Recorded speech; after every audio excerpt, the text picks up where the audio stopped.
சென்னையின் பல்வேறு பகுதிகளில் முதலமைச்சர் செல்வி ஜெயலலிதா தொடங்கி வைத்த ஆவின் பாலகங்களுக்கு பொதுமக்கள் மத்தியில் பெரும் வரவேற்பு கிடைத்துள்ளது. நாடே போற்றும் வகையில் முதலமைச்சர் செல்வி ஜெயலலிதா தமிழகத்தில் எண்ணற்ற மக்கள் நலத்திட்டங்களை செயல்படுத்தி வருகிறார்.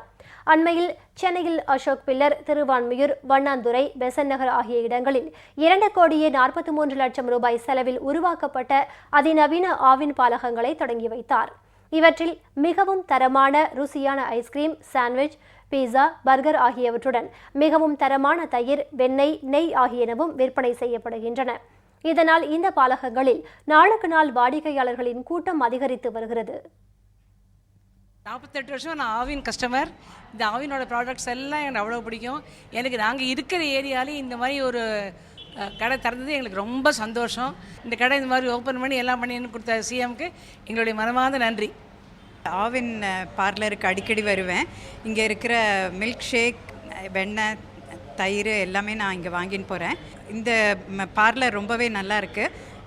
ரொம்ப சந்தோஷம். இதை அமைச்சு கொடுத்த முதலமைச்சருக்கு மிக நன்றி.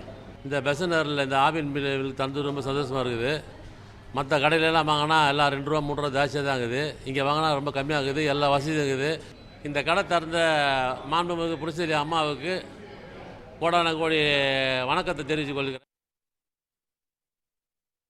தமிழக முதலமைச்சர் அவர்கள் கடந்த சில தினங்களுக்கு முன்பு திருவான்மியூர், பெசன்ட் நகர், வண்ணாந்துறை, அசோக் நகர் ஆகிய பகுதிகளில் ஆவின் பாலகங்களை தொடங்கி வைத்தார்.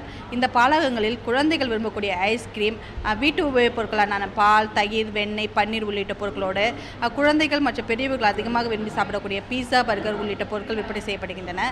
இந்த பொருட்கள் தங்களுக்கு ரொம்ப பயனுள்ளதாக இருப்பதாகவும் சுவையுடன் இருப்பதாகவும் தங்கள் வீட்டு அருகாமையிலேயே ஆவின் பாலகங்கள் இருப்பதால் தங்களுக்கு ரொம்ப பயனுள்ளதாக இருப்பதாகவும் இதனை தொடங்கி வைத்த தமிழக முதலமைச்சருக்கு தங்கள் நெஞ்சார்ந்த நன்றியை தெரிவித்ததாகவும் இப்பகுதி மக்கள் தெரிவிக்கின்றனர்.